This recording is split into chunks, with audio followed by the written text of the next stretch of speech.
right, welcome back into Titan Watch. This is your host, Tex. Gladly, really looking forward to this new episode today. Got our new co-host, B-Dub. First off, we'll start off with the AFC East and the Buffalo Bills. Bryce, I'll let you lead on that to start off. Yeah, so the AFC East, man, this is gonna be an interesting division, I think, this year. I think it's really a two-man race between the Patriots and the Bills, of course. And the big question for the Patriots is, are you guys legit? For me, Drake May, are you a legit MVP candidate this year? I know last year you were at points in the season. Matt Stafford obviously had the season he had. But for a time, Drake May seemed like he was that guy that was, especially in the AFC, that was going to make a run for the MVP award. So I want to see what it looks like with A.J. Brown in the fold now, the revamped receiver room. I think that's one of the things that they say was a big weakness for New England. And I think with the addition of A.J. Brown and Romeo Doubs, those are big additions, man, to give Drake May a lot more weapons. For the Bills, with the transition from McDermott to Joe Brady, man, it's an interesting transition for them. For Josh Allen, man, I think last year, disappointing way to end it, man. Felt like that was the best chance you had to win a championship. Yeah. Kind of let it fall, man. But that's what I want to see this year for them, is really like, how do you bounce back from that with, some tweaks along the way? And, they bring in DJ Moore and in the Chicago trade, and what DJ Moore brings to that offense. And I think with Josh Allen, that's a big number one target for him. And we know what he's like when he has a legit number one target, a la the Stephon Diggs days. Yeah. But for them, yeah, man, it's what can that receiver room do outside of DJ Moore? I want to see what Keon Coleman does this year. If he can stay consistent, show up a little bit more, how much of that offense is still going to revolve around James Cook. And then with the defensive additions, with some of the, added a little more juice to their pass rush with Joey Bosa and Bradley Chubb. So I actually forgot about the Chubb trade. That's huge for that defense. Yeah, man. So yeah, for Buffalo, I think it comes down to, can you beat New England? Then I don't see them dropping a game to the Jets, to the Dolphins, but you know how it goes, man. Inevitably, there's always one of those teams that they get one of those games a year against one of those guys, man, that just, for whatever reason, lose it. Dolphins and the Jets. I didn't want to really get into them, but I tried to rank them like who I think would be third or fourth between these guys, and I think the Jets. I don't think it matters. It really doesn't. No, for the Jets, man, they made a lot of changes to that the coaching staff, and brought in Clay Cubman. And so I'm wondering, at what point does Geno Smith play his way into the bench? I feel like I know in years past, he hasn't really had someone behind him to really kind of push for that spot. And I feel like this year, with an investment like that, the Jets are a team I thought going into this would be, they're looking forward to next year's draft and trying to, tank for Arch Manning or whoever the top guy is. And then I realized, all right, we got Cade Klubnik, and that's a big investment.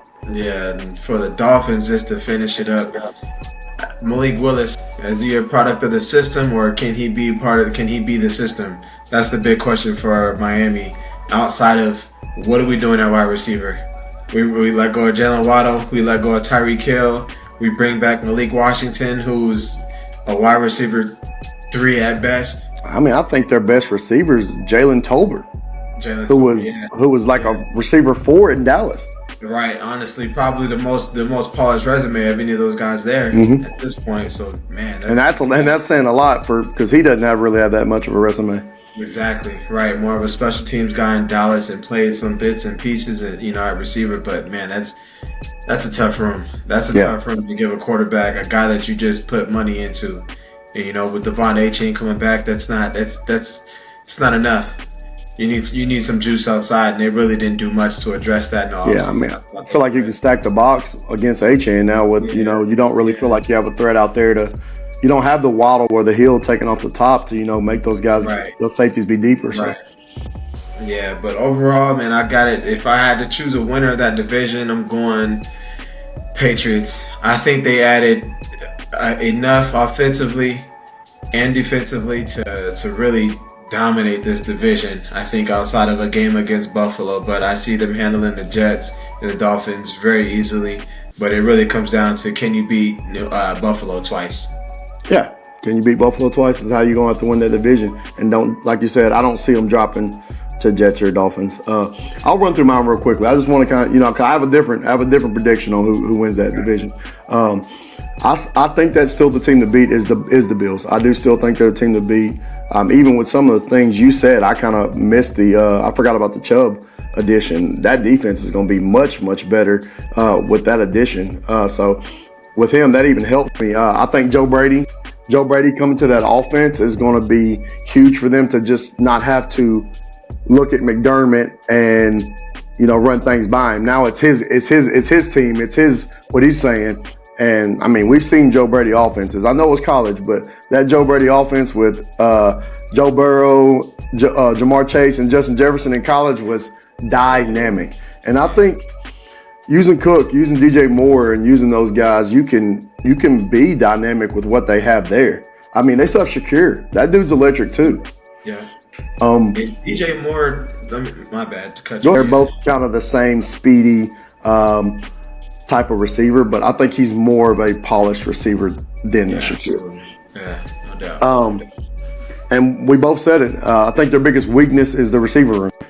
Outside of those two, you got to focus on tight ends. They use tight ends a lot. Knox and Kincaid are used a lot.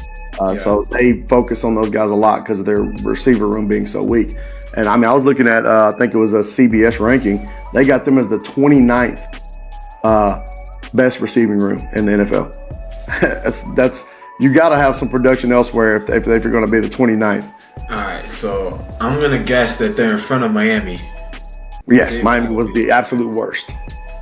Okay. I can't even think of who would be. I want to say it was Oakland or Vegas. My bad. Yeah, Vegas. Okay. I think it was them, Vegas. I can't remember, but I knew the worst one was Miami. That was for sure. That was a given. I have the Bills winning that division. We didn't talk about I got the Bills winning the division. I do agree. New England second. New York and Miami, I don't even need to talk about those guys.